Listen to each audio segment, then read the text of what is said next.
Welcome, Andrea Picciotti-Bayer. Thank you for being with us today. And I'm just going to dive right into it because we're so excited about the work you do and you coming to Phoenix. Andrea, what is the state of the world today in terms of religion freedom? Start with the United States, maybe some highlights about what's happening around the world.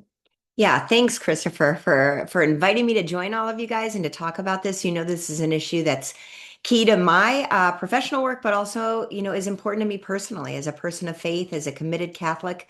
The state of religious freedom in America could be seen from two perspectives. One is the legal perspective, and that in that respect, it's pretty good. Right? We've got the religion clauses of the First Amendment.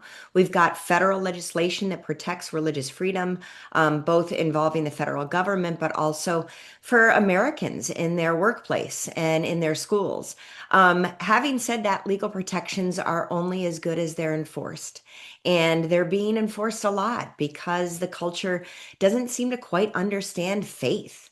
And that's a challenge that we'll talk later on about. But it's being pitted against other interests, other civil rights, for example, when it comes to sexual orientation, gender identity, traditional religious belief, and people that hold to those traditional beliefs are really being pressured to keep their beliefs to themselves, to not live a coherent life in their jobs or in their schools or just in their neighborhoods, and to participate, kind of almost with one arm tied behind their back if they want to contribute to the public good.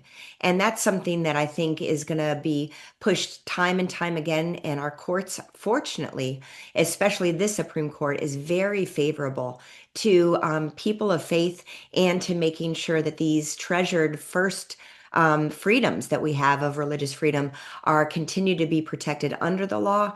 And the law is a great teacher. So it's an important reminder for a culture that seems to be ignoring the importance of faith, that the law is reminding us time and time again that that's one of the aspects that makes America great. Excellent, Andrea. Something very important is happening today as we speak, as we're having this interview in your own city. So tell us about the significance of the March for Life in the United States and, its impact in the country. And I would even say its influence around the world because the United States leadership does echo around the world. What can you tell us? Yeah, no, absolutely. I mean, the March for Life is a great moment where people of faith and people even not attached to any faith tradition, but drawn to the truth of the sanctity of human life are coming together to our nation's capital. It's quite lovely, right? Because unlike in years past, where Roe versus Wade was a cloud, kind of convincing Americans that the Constitution created a constitutional right to abortion, we're not under that kind of deception anymore. Having said that, we've had decades in which people were misunderstood about what the Constitution Please provided. Yeah, no, absolutely. And we really have to kind of convert the culture. We are living, unfortunately, in a very pro-abortion culture, a culture of death. And to see young people, old people, babies, moms, dads, coming, from far and wide to be able to say life matters and to be able to raise their voices. And this isn't just in Washington, D.C. Across the country, there are state marches for life.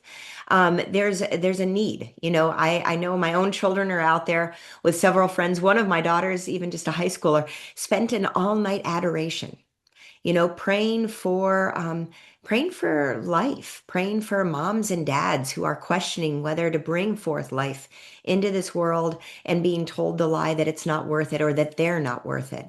So this is a really great time for pro-life Americans, especially Catholics. The church has been very clear on the sanctity of life from conception to natural death, and to speak truth to power, with love, with charity, with an understanding that there are a lot of broken people living amongst us, and the light that we have, the light of Christ, is going to bring them to that truth and to that peace that really will be celebrating life as opposed to ending it.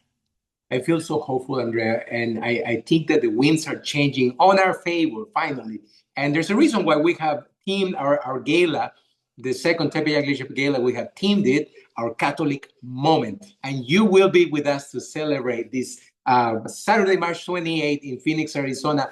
Can you extend an invitation to our TLI family, to our stakeholders, to the people that follow us and pray for us, to join us and support the work that we do? A work that you understand well, Andrea, because I so appreciate that you were one of the people who were with us from the beginning. You're a founding member of Tepeyac Leadership. Well, Cristofer, I think what you've been creating is just impressive. And every young person that I've dealt with in the seminars that I've given throughout the years, they're engaged, they're on fire for their faith, they're committed professionals, and they love their communities. So if you're hearing this and you've gone through the Tepeyac program, you better show up on Phoenix because I'm waiting to see you again. And if you are participating this year or if you've been a sponsor, we are a people of community, right? God made us social beings. The church is a community.